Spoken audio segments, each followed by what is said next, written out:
What's up? What's happening, Facebook? Man, it is Thursday. I know everybody cannot wait till Friday, tomorrow to come around the corner. To my replay viewers, I appreciate you guys for checking in. You'll be the ones viewing me right now. Let me know where you're watching from. And let me get some likes and loves when you come into the room. But definitely let me know where you're watching from. I think it's real cool that we can be from all over the globe, but land right here on the same live with each other each night and talk about some real life issues. Today we're talking about it, man. When intuition speaks, even you should shut up, man. We're talking about intuition and how do you even know when intuition is speaking to you. It's going to be a good one. So make sure you share this with your team, share this with your loved ones, anybody that you think could use this little small swift kick in the ass to help them get going, help them be able to understand when their intuition is speaking to them. What's going on, Keith? Appreciate you for checking in, man. What's happening, Kelsey? Happy birthday to you, Kelsey. I hope you're having a good one, baby. We're going to put it down, man. Definitely put it down. Let's get right into it without further ado, man. Intuition. What is intuition?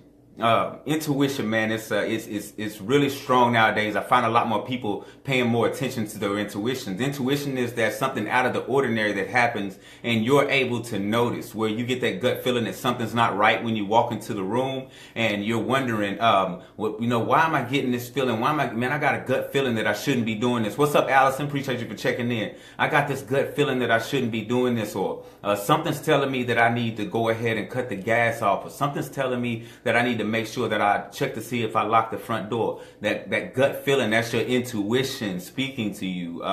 It's crazy. We're going to get into it because we're going to show you some things that are going to probably be a little trippy to you, but it's going to help you figure out how to be able to tame that intuition and use it at your advantage. Do you realize that scientists are now realizing that we as humans have now have a second brain? They're starting to look at the gut as a second brain. We have over 100 million brain cells in our gut. That's more brain cells, neurons within that are in a cat's brain. So, if you want to think about how cunning and smart cats are, kind of want to think on that level. When you get a gut feeling, that gut notion that you shouldn't be doing something, that you shouldn't be in a place, that gut feeling is an actual thought that's taking place. A lot of people don't realize it's gut, then heart, then mind.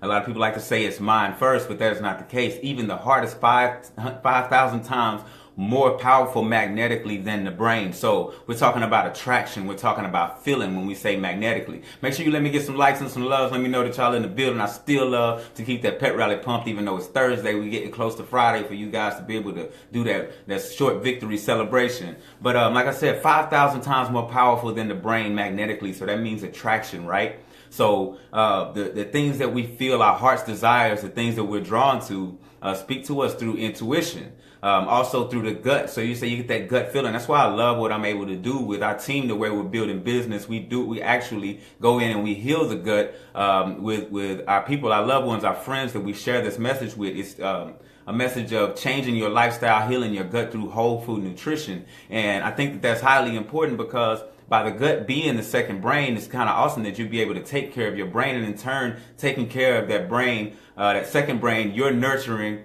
this brain, that the only brain that everyone always thinks about. What's going on, Ashley? So think about that when you think about the foods that you're putting into your body. Now, I don't want you to get caught up and confused with intuition and ego, or like I like to call them limits and beliefs. I don't want you to confuse intuition with ego or limiting beliefs or belief systems. BS is what I like to call it, the belief systems. Don't get those two confused, intuition and ego. Although you can kind of train them up the same way, manage them the same way by supporting them, they are not the same. You got to think also, misery is a messenger of intuition.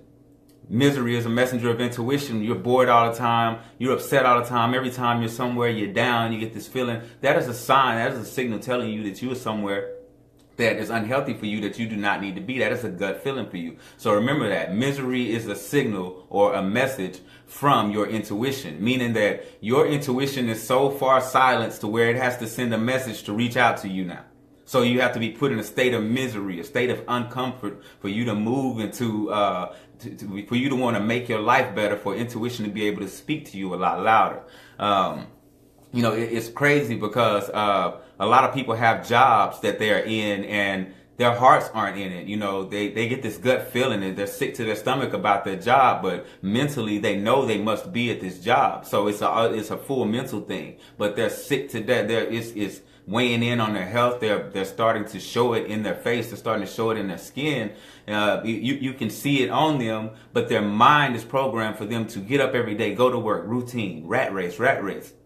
That's what they're programmed to do, although their heart's not in it, and they don't have a gut feeling that this is what they should be doing. This is called your life's purpose, and if you do not seek it and chase it, you will continue to get misery, which is a message from your intuition that we are not happy.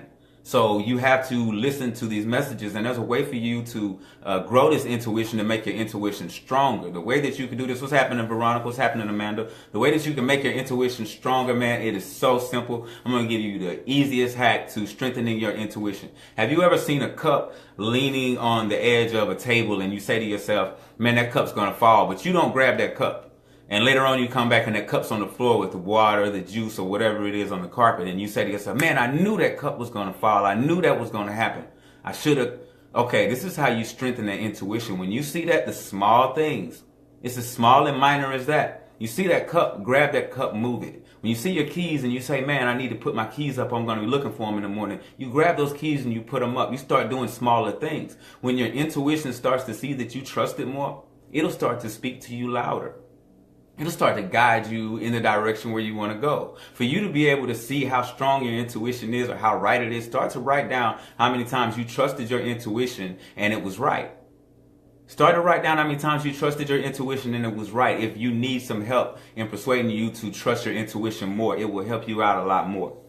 Health-wise also, like I was saying earlier, consuming foods, we get vibes with foods, depending on your frequency. When you see a food, you get a certain vibe on how you want to feel, how that food's going to make you feel. And then your mind kind of fills in the blanks as far as what you see on TV, the things that go along with that. So you might see ice cream and you think, ooh, sit back, blanket, movie, relax, kick back, no energy, do anything. Well, that's exactly what those foods make you do. Those sugary foods, they break you down in that way to make you feel that way. Depending on your frequency, if you're on a different food frequency, then you're going to be interested in getting foods that are more abundant in life. So with you having these foods that are more abundant in life, you're going to think, ooh, I want to get out, move around. We can go do this. We can go do that. We can maybe hit the park where more of these foods are abundant and you can eat more and more calories of these foods and not be damaged internally from them. So you got to think about that as well when you're thinking about your intuition, your gut. All of this information comes from your gut.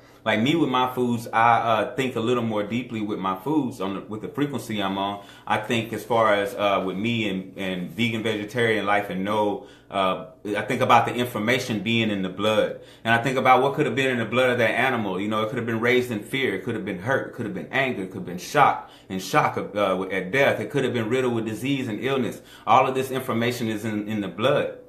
So as I get ready to cook that steak, as I get ready to cook that chicken, you see that blood run, that's what you're consuming and it goes into your body. So what makes you think that you're not consuming the fear, the hurt, the anger, the shock, the disease, the illness, the pain, all that animal felt? And you wonder why you have no energy and you can't move the next day. And all you want to do is lay down and your gut's full and it's spoiled with this food. I'm just saying, it's something to think about. It's energy. Energy cannot be destroyed. So... like I said, you can make your intuition stronger by simply showing it that you trust it. The same way with your ego, you can easily make your ego build a trusting relationship with your ego as well. Like I said, by listening to your intuition and growing from it in that way, you can build your intuition. The same with your ego as well. When it brings up an idea that no longer serves you, don't ignore it. Don't knock it out of the picture. Don't keep it, away from you. What you do is you thank your ego for presenting you with the idea, but let your ego know that it is not you guys' journey. It's not what you are looking for right now. That's not what you're looking for right now. So that allows your ego to feel appreciated, but at the same time, it keeps your ego wondering exactly what it is that you could possibly want, because we're trying to align, right? We're trying to compromise. So the ego feels appreciated and you're not battling with it. You're working with it now, right? Okay, so you got to think about that though. They both are amplified through support, but they're totally different. You got to also stop thinking that everything is out to get you. This is important. Let me get some likes. Let me get some loves. Let me know you're in the room, man. We spend some real knowledge today because I feel like we need it. We're rolling into this new year, man. And I see a lot of people that are digging into their health, want to be healthy. I got my friends rebooting with me in the group as we reboot our health and healing our gut right now at the same time. So I feel like this message was needed. You got to stop thinking that everything is out to get you. Nothing is out to get you. Everything is working for you. Depending upon your frequency, everything is working for you in the direction that you're headed. If you're hanging around with negative beings, if you're constantly around those types of people, then I'm telling you right now, it's working for you to push you towards what you're headed, what you're looking at, the cliff that you're hanging off of. It's pushing you towards that. So if you look at it in a sense of it's all funneling you towards your purpose. Everything is funneling you directly towards your purpose. Everything. So if you have a mishap or something like you miss a event you were supposed to go to and you're down about it now because you missed that event. You missed that event because it aligns you for something else that's within your purpose. So you have to keep that in mind as well. These things are happening and they have to happen. I no longer get upset when things happen or don't happen for me because I know that it's the will of the universe and it had to happen for my purpose to be fulfilled. So I roll with the punches and I keep my intention strong, right? Alignment, driving with intention. You got to remember, man, if you, the universe is going to continue to pressure you. Life is going to continue to pressure you until you get it, until you shine bright enough, until you illuminate it bright enough for you to do something that's going to be strong in progression for your life. You're going to continue to be pounded and pounded because that's how diamonds are made. Pressure. Pressure, pressure, pressure. That's how it's made. Until you're illuminated and able to shine bright enough to be found and be able to make that difference and serve your purpose. That's all I got for you guys on this Thursday, man. I just wanted to run that at you. Remember, intuition is strong. When intuition is speaking, even you should consider shutting up. Stay happy, healthy, and humble. Remember that whole food nutrition is always the way. Peace.